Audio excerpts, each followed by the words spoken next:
kita balik lagi nih di Bincang 3. Kali ini di episode 2. Nah, sebelumnya nih di episode 1 kan kita udah ngebahas nih tentang apa itu akuntabilitas dan nasionalisme. Nah, kali ini di episode 2 nggak akan kalah seru. Kita akan ngebahas tentang etika publik. Nah, tentunya seperti biasa untuk bincang kali ini gue bakal ditemenin sama 2 temen gue yang paling oke, yaitu ada Resna dan Nadia. Hai. Hai. Apa kabar kalian? Sehat-sehat kan semuanya? Sehat, Bu. Baik, Oke. Nah, gimana nih kan kita udah siap-siap nih ya buat ngobrol santai-santai aja tentang etika publik nih ya. Oke deh. Langsung aja. Kita sama-sama udah tahu nih kalau misalnya pelayanan publik kita nih kan terus masih berkembang ya, terus melakukan perubahan-perubahan untuk menjadi lebih baik lagi. Nah, tentunya pelayanan publik itu sangat erat kaitannya sama etika publik, bagaimana cara kita melakukan pelayanan publik itu sendiri. Sebelum kita bahas lebih jauh, menurut kalian apa sih etika publik itu? Mungkin bisa dimulai dari Resna deh. Gimana nih Resna, etika publik? Oke. Jadi kalau kita dari kecil diajarin etika ya, bahwa kita harus sopan santun lah, sama orang harus hormat. Jadi kalau dari pengertiannya etika publik ya nggak jauh dari itu. Kalau yang gue lihat ya.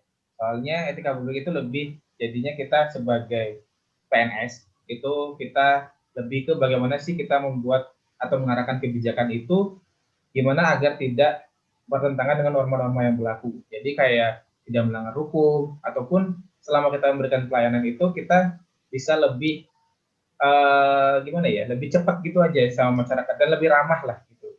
Karena kan gue dari daerah nih, sedangkan di daerah itu kalau dari apa namanya video-video dan berita-berita kan selalu ya minta duit lah buat tanda tangan, permeja ada duitnya lah. Jadi kan itu kan udah nggak etika publiknya. Sekarang etika publik di sini jadinya kita sebagai pelayan masyarakat itu ya kita harus melayani masyarakat dengan sebaik-baiknya dan juga sesuai dengan koridor yang berlaku. Jadi kalaupun ada masyarakat yang mau nyerobot juga nggak bisa karena itu udah tertanam bahwa kita tuh ini nggak etis kalau dia nyerobot. Siap, berarti sesuai aturan yang tidak melanggar hukum ya. Yes. Kalau Nadia sendiri gimana nih Nat? Etika publik tuh apa sih? Dari yang aku pahami, etika publik itu, oke deh sebelum masuk ke etika publik, etika itu kan biasanya disangkut pautkan dengan moral. Nah, etika itu biasanya dihadapkan dengan baik atau buruk. Nah, tapi kalau moral itu biasanya lebih diarahkan kepada hal-hal yang bersifatnya itu lebih ke perbuatan-perbuatan yang baik. Nah, kenapa di sini dibilang etika publik? Nah, ini berarti ada hal-hal yang bisa jadi baik ataupun buruk yang terjadi di masyarakat. Nah, publik itu kan sebenarnya hal-hal yang ada di masyarakat itu sendiri. Nah, sekarang kita kalau misalnya diposisikan sebagai seorang ASN, nah, etika publik ini kita harus mencontohkan sesuatu yang memang benar-benar dapat diimplementasikan secara baik gitu. Nah, otomatis hal ini pun tidak tidak jauh dari hal-hal yang kita pegang teguh, yakni Pancasila. Sehingga apa-apa yang kita lakukan di masyarakat perlu memegang teguh hal-hal yang ada nilai-nilainya dalam Pancasila itu sendiri. Nah, terus juga karena kita merupakan profesional juga sebagai ASN, kita juga harus bisa mengimplementasikan hal-hal tersebut dalam menjalankan tugas kita masing-masing sesuai dengan profesi dan keahliannya gitu sih. Oke, berarti bukan sekedar dari pelayanannya aja gimana, tapi kita harus sesuai profesinya ahli kita tuh di mana. Jadi memang sumber dayanya itu sesuai ya dengan apa keahliannya ya gitu. Oke, itu tadi dari pengertian dari etika publik nih menurut kalian.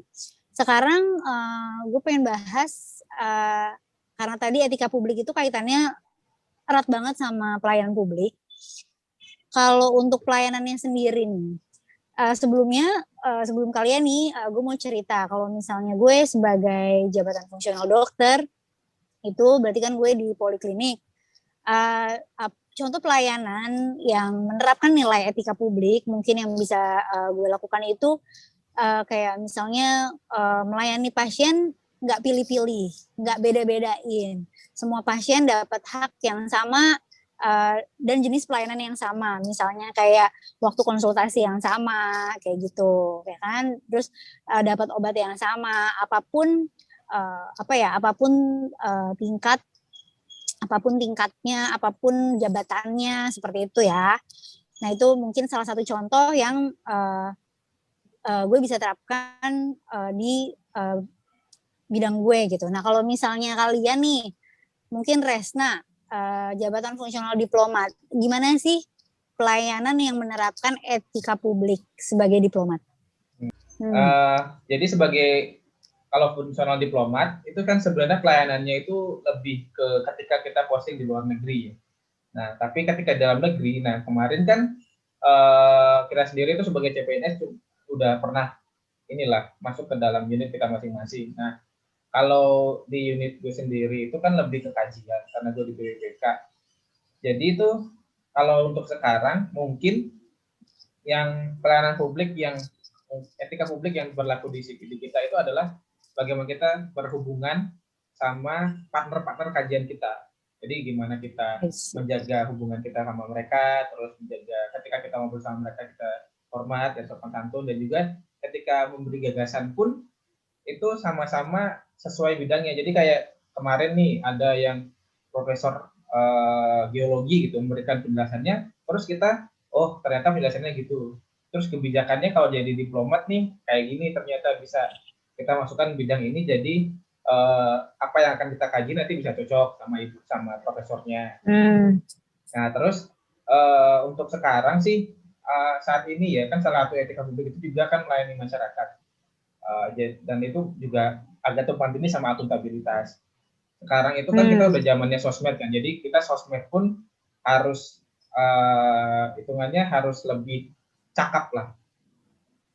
Karena kan anak-anak sekarang kan mainnya sosmed, dan kadang itu mereka ingin menanyakan sesuatu itu lewat sosmed gitu. Jadi kita juga harus bisa memposisikan diri ketika kita formal ataupun enggak. Jadi nanti ada sedikit perbedaan lah ketika kita melakukan etika publik bersama partner dan juga bersama publik itu sendiri. Tapi etikanya sama walaupun itu mungkin dilakukan secara daring atau online kayak gitu ya, di sosial media kayak gitu ya, tetap ada aturan-aturannya. Nah kalau dari Nadia sebagai analis keuangan gimana nih Nat? Oke, nah kalau dari namanya aja udah analis keuangan ya, otomatis ini bakal banyak berkaitan atau bersentuhan langsung dengan yang namanya uang, dan yang namanya uang itu pasti sesuatu yang paling sensitif dari masalah apapun gitu. Nah, sebagai implementasinya ini etika publik ini benar-benar dibutuhin nih, karena tanpa etika publik bakal ada sesuatu yang pasti melenceng deh, kayak misalnya rentan banget buat korupsi. Kemudian iya betul. Pokoknya hal-hal yang bersangkutan sama uang itu pasti udahlah gitu lah. Nah, sensitif ya. Ya, sensitif banget, bener banget. Bukan duit kita masalahnya. Iya, betul. Ya, benar. Dan karena kita bekerja di pemerintahan, otomatis uang yang kita pegang itu atau yang kita kelola itu adalah uang rakyat. Makanya ini benar-benar harus hati-hati nih. Dan etika publik ini benar-benar harus diimplementasikan secara menyeluruh dan terinternalisasi secara baik gitu ke diri sendiri. Nah, dari hal itu biasanya nih hal-hal misalnya sekecil apapun uang yang kita terima, misalkan itu bahkan 1 perak pun itu benar-benar harus dijaga gitu, harus dicatat sesuai dengan realisasi yang ada di nota. Nah, hal itu pun jadi tidak boleh disepelekan meskipun kecil gitu, karena hal-hal yang kecil itu akan bertumpuk ke hal-hal yang besar kayak gitu sih sebenarnya. Dan jadi juga dipertanggungjawabkan gitu ya. Sekecil apapun gitu ya. Iya betul, sekecil apapun itu tetap pertanggungjawabannya pasti besar, kayak gitu sih. Berarti mungkin ya di sini bisa banyak ya berarti kaitannya tumpang tindihnya sama nilai-nilai yang lain. Kayak tadi Nadia sebutin mungkin ada nilai anti korupsinya, ya kan? Betul Terus banget. pertanggungjawaban yang akuntabilitasnya tadi Resna juga udah singgung ya Res ya. Gitu. Jadi memang etika publik ini pasti akan bersinggungan dengan nilai-nilai yang lain juga gitu kan. Oke, nah ini mungkin pertanyaan terakhir nih. Kalian kan udah tahu ya pelayanan publik di masing-masing jabatan kalian kayak gimana. Nah, kalau untuk gagasan atau ide yang bisa kalian mungkin yang menurut kalian nih untuk meningkatkan pelayanan publik ini lebih baik lagi, terutama dalam hal kaitannya dengan etika publik itu sendiri ya. Itu gimana? Mungkin Resna dulu. Oke, jadi kan kita itu ada nilai aneka ya. Nah, untuk etika publik sendiri itu kayaknya kan secara tidak sadar itu Indonesia itu adalah negara yang sopan, gitu diajarinnya dari kecil ya. Nah, seharusnya kan gitu nggak usah dididik lagi gitu. Nah, sedangkan ketika kita udah mulai dewasa, udah mulai tahu bagaimana apa hal-hal buruk hal baik dan buruk yang ada di masyarakat, kita malah jadi ragu sama etika kita sendiri. Nah, kayaknya sih kalau ide biar etika publik ini semakin tertanam, itu memang selain latsar, mungkin saat kita udah bekerja gitu nanti berkala itu ada semacam dialog lah ataupun diklat pelatihan untuk standarisasi pelayanan publik. Kan etika kan kita harus dari sendiri ya. Kayak kita ada 5S nih, senyum, sapa, salam, sopan santun gitu.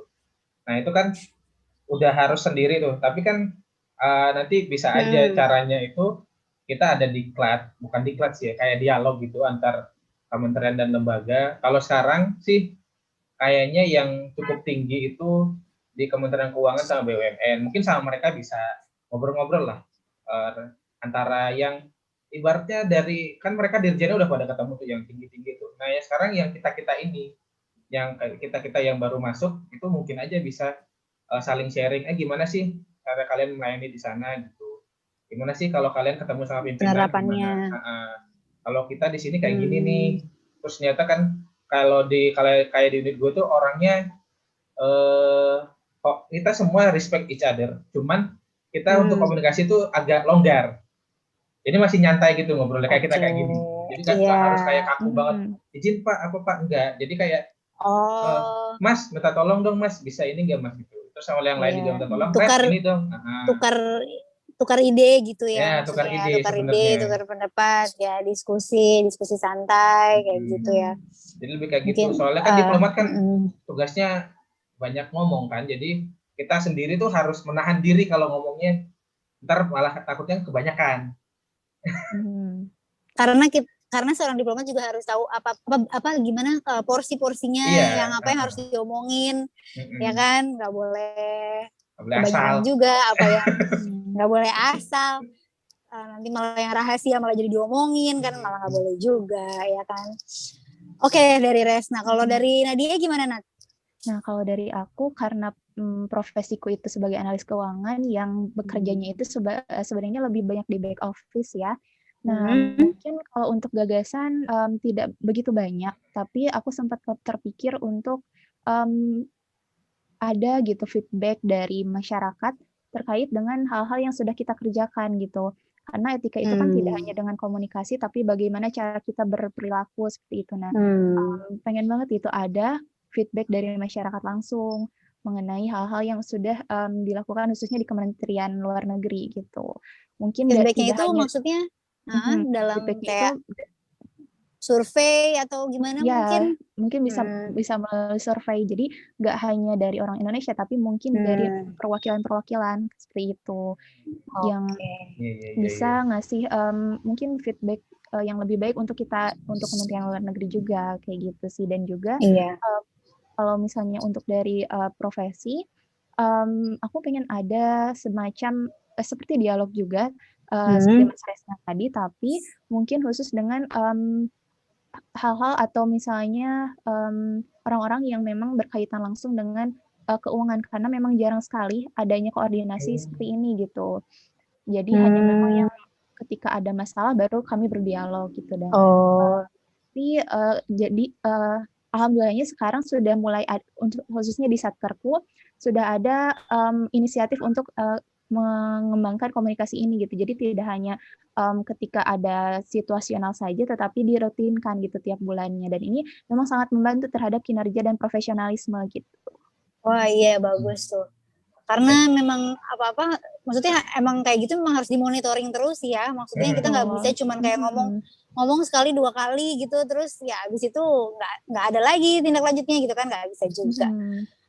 Oke deh, mungkin dari Resna atau Nadia lagi mungkin ada yang mau ditambahin dari penjelasannya? Udah sih kayaknya ya, karena kan kalau diplomat itu kan emang cuma di Kemlu kan, instansi pembinanya cuma di sini, jadi kita selain jadi kita juga harus, maksudnya kita antar kita diplomat juga harus saling ngingetin kayak gitu sih jadinya. Betul sih. Oke deh kalau gitu. Oke deh kalau gitu, ini seru banget sih guys, kita bisa tukar-tukar pikiran kayak ginian, apalagi kita masing-masing beda nih background jabatannya ya kan. Gue juga makin tahu gimana di masing-masing jabatan kalian kayak gitu. Oke, gue rasa cukup dulu ya ini. Semuanya kayak udah kebahas dari pengertiannya, dari gimana cara kita nerapin, bahkan kita kasih gagasan atau ide-ide untuk supaya bisa lebih baik lagi penerapan dari etika publik ini.